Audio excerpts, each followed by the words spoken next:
Hello दोस्तों, मेरा नाम है अजीज अहमद और आप फैक्ट्स इन्फॉर्मेशन टीवी देख रहे हैं। सिंध घाटी की तहजीब की तारीख। सिंध घाटी की तहजीब इंडस वैली सिविलाइजेशन दुनिया की कदीम तरीन शहरी तहजीबों में से एक थी, जो तकरीबन 3300 कब्ल मसीह से 1300 कब्ल मसीह तक जनूबी एशिया के शुमाल मगरबी इलाकों में फैली हुई थी। ये तहजीब अपने पेशरफ्ता शहरी मनसूबाबंदी, मुमारी और समाजी तंजीम के लिए मशहूर है। आगाज और तरक्की।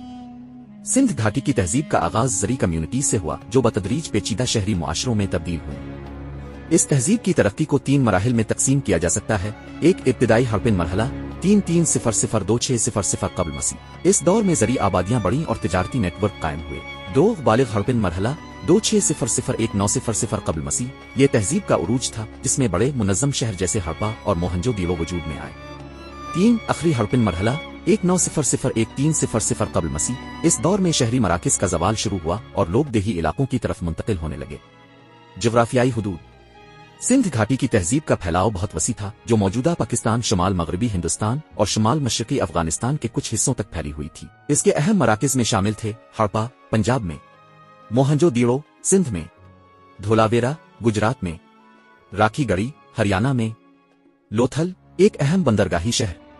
शहरी मनसूबाबंदी और मुमारी। सिंध घाटी की तहजीब अपनी पेशरफ्ता शहरी मनसूबाबंदी के लिए मशहूर थी। शहरों की तरतीब गर्द निज़ाम पर मबनी थी, जिसमें सीधी सड़कें एक दूसरे को कायम ज़ाविये पर काटती थीं। पकी हुई ईंटों का इस्तेमाल इमारतों की तामीर में किया जाता था।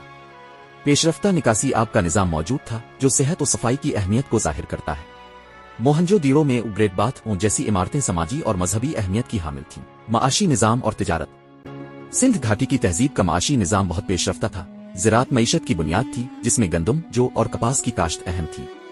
वसी तिजारती नेटवर्क मौजूद था, जो मेसोपोटामिया, मरकजी एशिया और मुमकिना तौर पर मिस्र तक फैला हुआ था। मियारी वजन और पैमाइश का निज़ाम तिजारत को आसान बनाता था। समाजी जिंदगी और सकाफत। सिंध घाटी की तहजीब की समाजी जिंदगी और सकाफत बहुत पेचीदा थी। मुख्तलिफ पेशों में तकसीम कारवाज़ें थी, जैसे कि मिट्टी के बर्तन बनाना, धात का काम और मोहरे बनाना। मिट्टी के बर्तनों और मोहरों पर नक्श और निगार उनकी फनी सलाहियतों को जाहिर करते हैं। मजहबी अकायद के बारे में ज्यादा मालूमात नहीं है, लेकिन मूर्तियां और दीगर मजहबी अशिया मिली है। ज़वाल और खत्म। सिंध घाटी की तहजीब के ज़वाल के बारे में कई नजरियात मौजूद हैं। एक, मौसमियाती तब्दीली। मौसम में तब्दीली, खास तौर पर बारिशों के पैटर्न में तब्दीली ने ज़राअत को मुतासिर किया। 2, माशी ज़वाल। मेसोपोटामिया के साथ तिजारत में कमी और मियारी वजन और पैमाइश के निज़ाम का तर्क करना माशी ज़वाल की तरफ इशारा करता है। 3, कुदरती आफात। सैलाब, ज़लज़ले जैसी कुदरती आफात ने भी इस तहजीब के ज़वाल में किरदार अदा किया हो सकता है। सिंध घाटी की तहजीब की तारीख एक पेचीदा और दिलचस्प मौजू है, जो हमें इंसानी तमद्दुन के इब्तिदाई मराहिल के बारे में कीमती मालूमात फराहम करती है। इस तहजीब की खोज और तहकीक आज भी जारी है और नई दरियाफ्तें हमारे इल्म को मुसलसल बढ़ा रही है।